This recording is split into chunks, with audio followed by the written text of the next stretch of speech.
I stood there frozen, the dinner plate still warm in my hands as my son's words echoed through the silent room.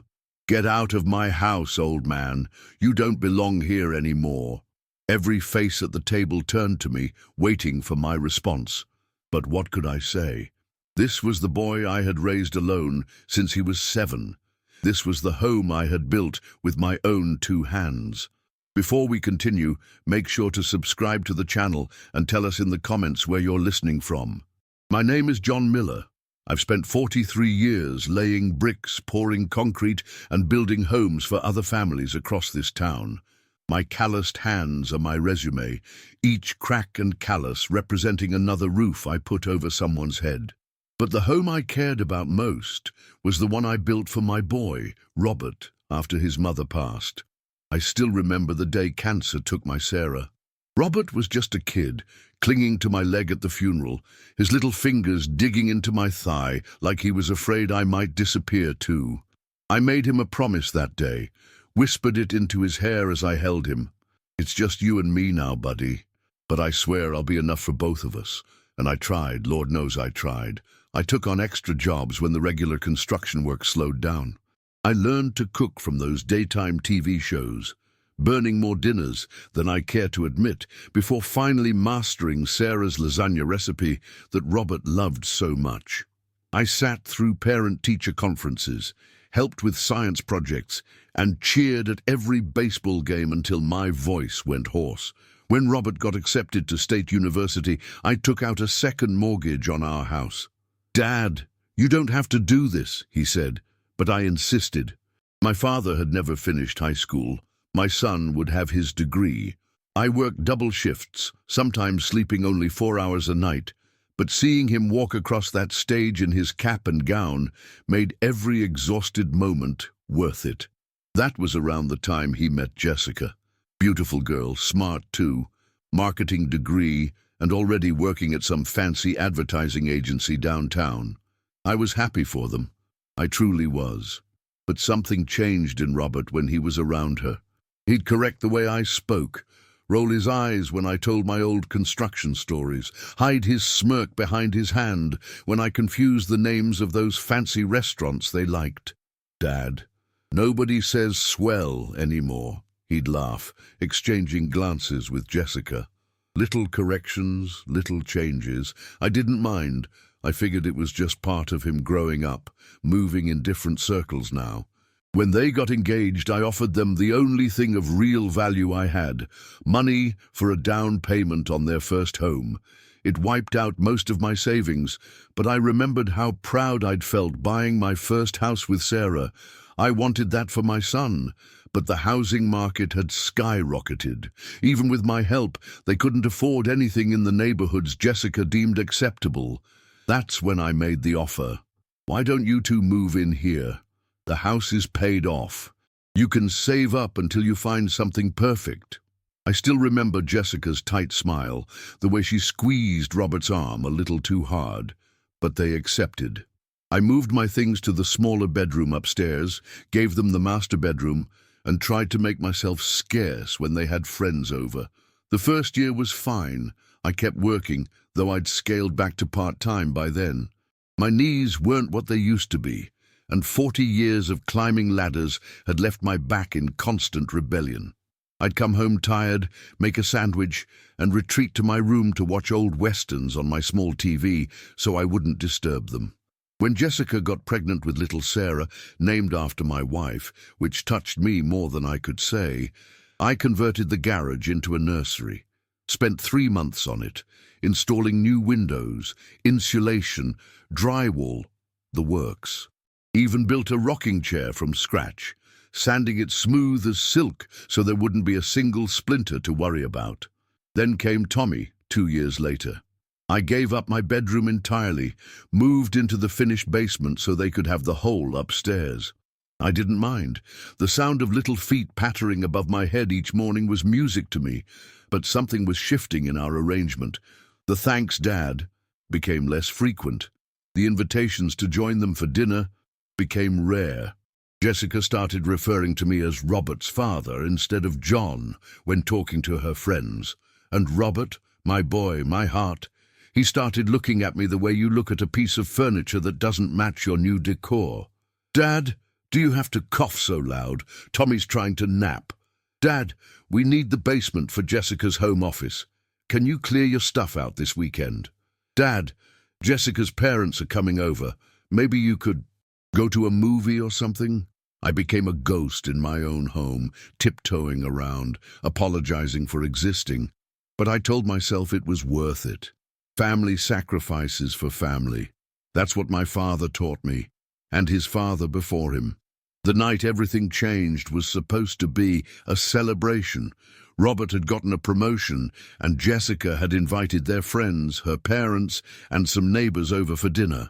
I spent the day helping prepare, marinating the steaks, setting up the patio, even buying a bottle of that expensive whiskey Robert liked. During dinner, I was quiet, just enjoying watching my son shine as he told stories about his work. Jessica's father asked me a question about the housing market, given my construction background, and I started answering. Actually, Robert interrupted, Dad's knowledge is pretty outdated. The industry has completely changed since he was active. I nodded and smiled. You're probably right, son, but Jessica's father pressed on. Still, John built this beautiful house, didn't he? Must have been quite an achievement. Before I could answer, Jessica laughed lightly. Oh, this old place? We're just here temporarily. We've been looking at houses in Oakwood Heights. Really? I said, surprise making me speak up. I didn't know you were house hunting already. The table went quiet. Robert cleared his throat. We were going to tell you, Dad. We found a place. We're putting in an offer tomorrow. That's wonderful, I said, meaning it. I'm so happy for you both.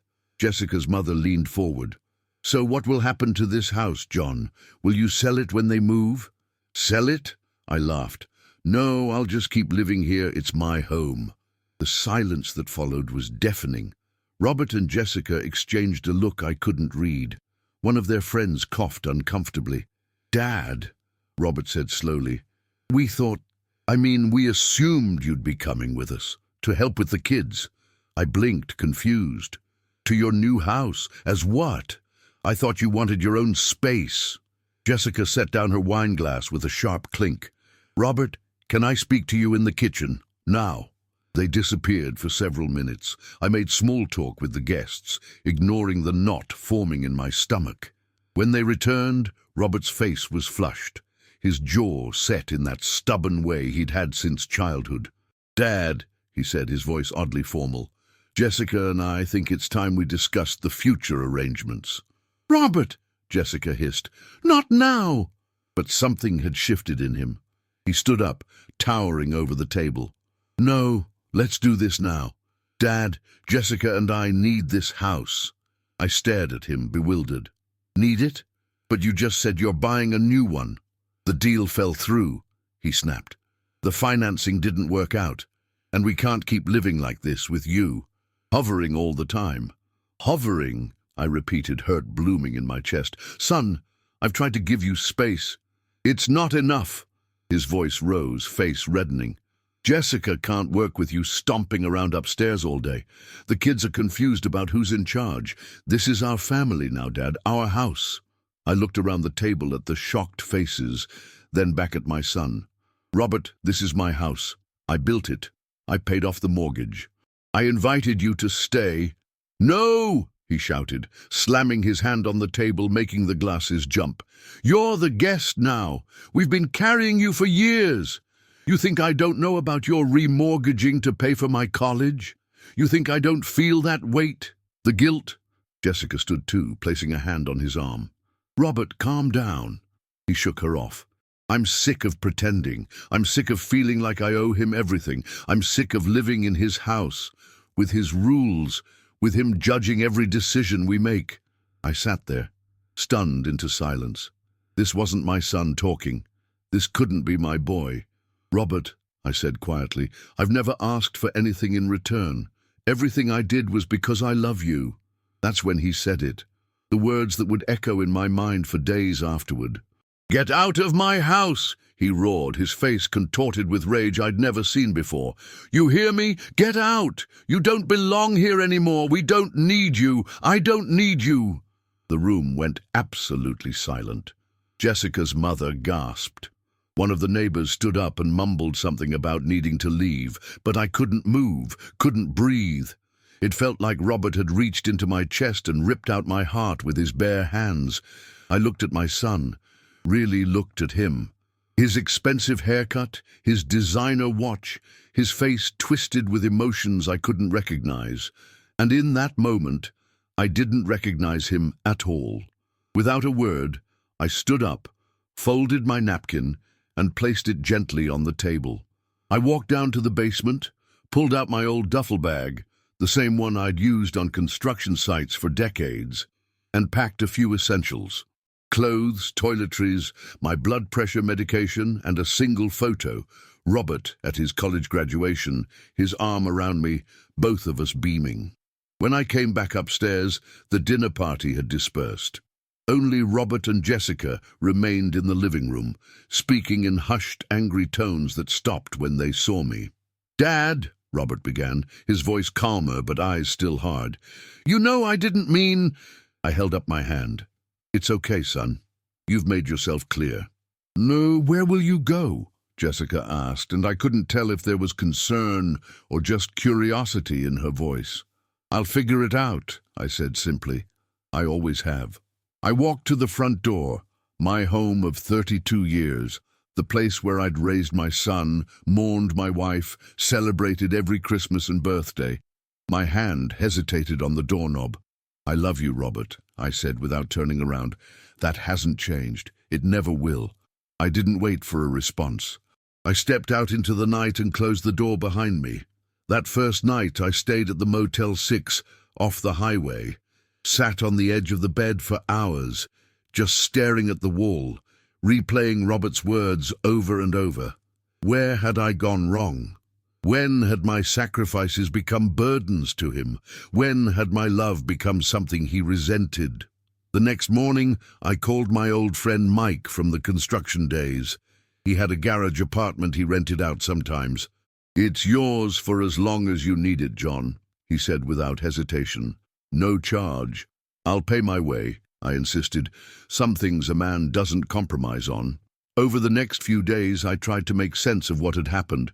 I called my lawyer, Patricia, who'd helped me with my will years ago. When I explained the situation, she was quiet for a long moment. "John," she finally said, "the house is legally yours. You never transferred the deed. They have no right to kick you out." "I know," I sighed. "But that's not the point." "Then what is the point?" she asked gently. I thought about it. "Respect, I guess. You can't force someone to respect you. They either do or they don't." She made a non-committal sound. "Well, let me at least draw up some paperwork, just to protect you in case things get worse." I agreed, more to ease her mind than my own. I didn't plan to use it. For the next week I kept to myself, helped Mike fix his leaky roof, went fishing at the lake, called my sister in Arizona who'd been telling me for years to retire and move closer to her. For the first time I considered it. Robert didn't call, not once. 7 days of silence from the son I'd spoken to nearly every day of his life. Then, on the 8th night, around 11 p.m., someone pounded on Mike's garage apartment door. When I opened it, Robert stood there in the rain, soaking wet, his eyes red and swollen. He looked like he hadn't slept in days. "Dad!" he croaked, his voice breaking on that single syllable. I didn't say anything, just stepped aside to let him in. He stood dripping on the small mat, looking around at the sparse apartment. My few belongings, the single bed, the kitchenette where I'd been making sandwiches for dinner every night. "Is this where you've been staying?" he asked, his voice small. I nodded. "Mike's been kind enough to rent it to me." Robert's face crumpled. "Dad, I'm so sorry. I don't know what happened. I don't know what's wrong with me." Part of me wanted to rush to him, to hold him like I had when he was small and had skinned his knee or struck out at baseball. But another part, a part that had been born the night he kicked me out, held back. "Why are you here, Robert?" I asked quietly. He sank down onto the single chair in the room, put his head in his hands. Everything's falling apart, Dad. Jessica left, took the kids to her parents, said she couldn't be with someone who would treat his father that way. I felt a pang at the thought of my grandchildren, wondering if they were confused, if they missed me. And that's not all, he continued, his words tumbling out faster now. The bank called. They're reviewing our accounts. Apparently Jessica took out several loans in both our names. We're deeply in debt, Dad. And now, he looked up at me, his eyes desperate. Now I got served papers from your lawyer about the house. Ah, so that's what this visit was really about. Patricia was just being cautious, I said. I didn't ask her to take any action. But the house is yours, he said, a statement, not a question. Yes, son, the house is mine, always has been. He put his face back in his hands. His shoulders shook with silent sobs. I've ruined everything, haven't I? I treated you like garbage. I let Jessica convince me that you were holding us back, that you were the reason we couldn't move forward. But it was us. It was me, my entitlement, my ingratitude. I watched my son cry, this grown man who had once been my whole world, and despite everything my heart ached for him. Why did you really come here tonight, Robert? I asked again, softer this time. He looked up, his face raw with shame. I need help, Dad. I have nowhere else to go. Jessica emptied our accounts before she left. I can't make the car payment, the credit card minimums. And you want to move back into the house? I finished for him. He nodded miserably. I know I don't deserve it. I know what I did was unforgivable, but I don't know what else to do. I walked to the window, looked out at the rain. For 40 years, I'd put Robert first. Every decision, every sacrifice, every dollar saved. And here he was, only coming back when he needed something from me again. I turned to face him. Do you remember what you said to me that night? He winced. Dad, I wasn't thinking clearly. Jessica had been in my ear for weeks about how we needed our own space, how you were... Don't blame Jessica, I interrupted firmly. You're a grown man, Robert. Those words came out of your mouth, not hers.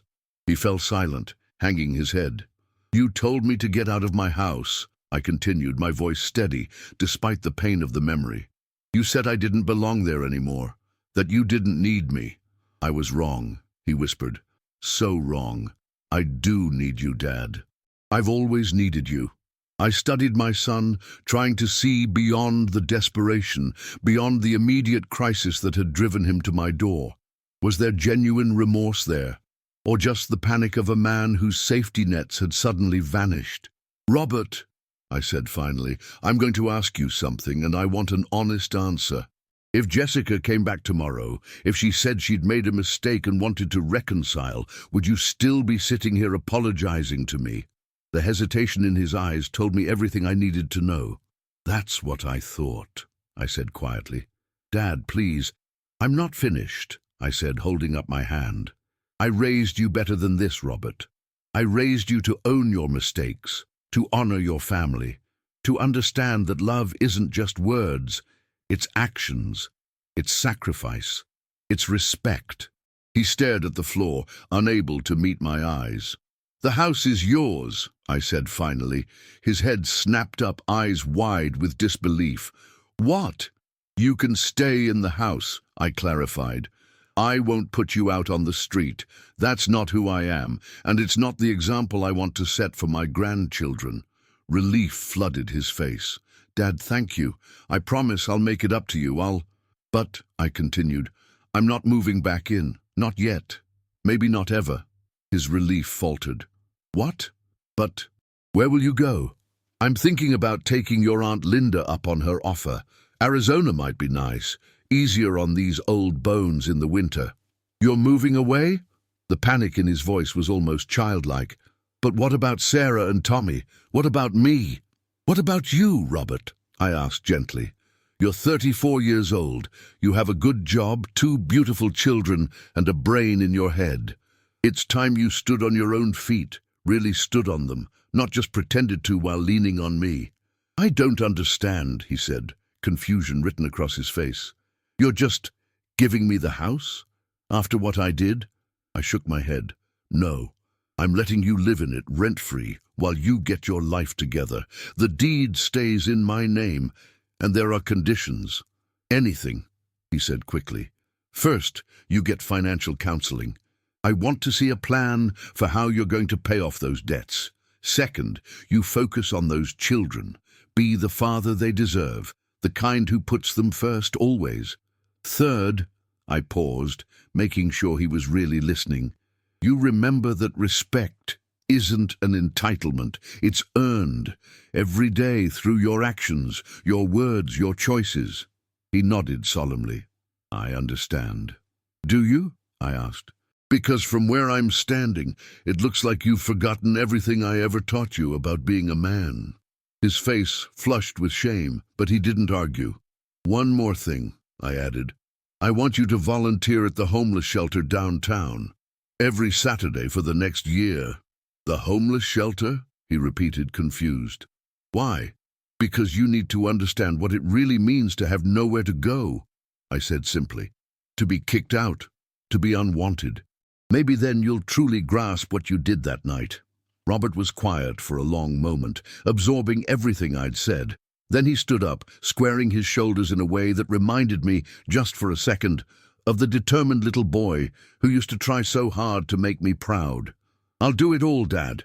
Everything you asked, and more. I'm going to earn back your trust, even if it takes the rest of my life. I nodded, not trusting myself to speak just yet. He moved toward the door, then hesitated. Will you come see the kids sometimes? They miss you. Sarah keeps asking where Grandpa went. The thought of my granddaughter wondering about me broke something loose inside my chest. Yes, I managed. I'd like that. Robert put his hand on the doorknob, then turned back. Dad, that night after you left, Jessica said something. She said you were the strongest man she'd ever met. Not because you could lift heavy things or work long hours, but because you could love without conditions, give without expectations. I raised an eyebrow, surprised.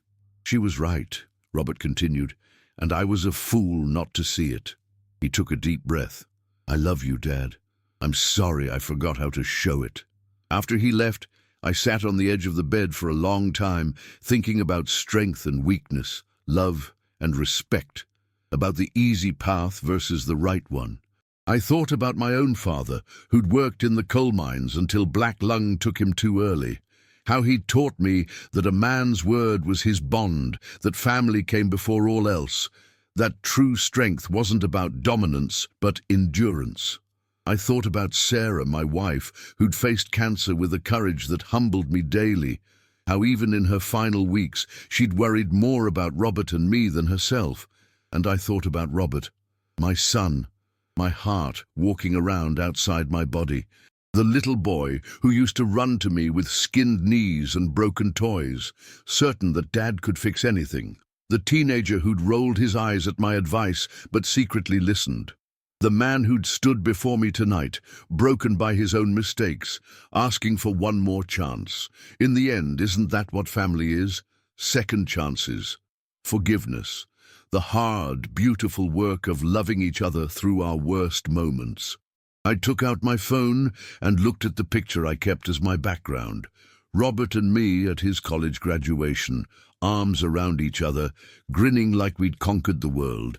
And in a way, we had. Together. Tomorrow, I would call Patricia and have her draw up a new arrangement for the house. I would visit my grandchildren. I would help my son rebuild, not just his finances or his marriage, but his character, his understanding of what really matters. Tonight, though, I would rest, secure in the knowledge that sometimes the greatest act of love a father can perform isn't to shield his child from consequences, but to stand firm and help them face them, because that's what fathers do. We build. Houses, yes, but more importantly, we build people, even when the work is hard, especially then. If you enjoyed this story, please like the video, subscribe to the channel, and share your thoughts in the comments. Have you ever had to make a difficult choice between enabling someone you love or helping them grow through tough love? Tell us about it below. To hear the next story, just click on the box on the screen. Thank you so much for listening.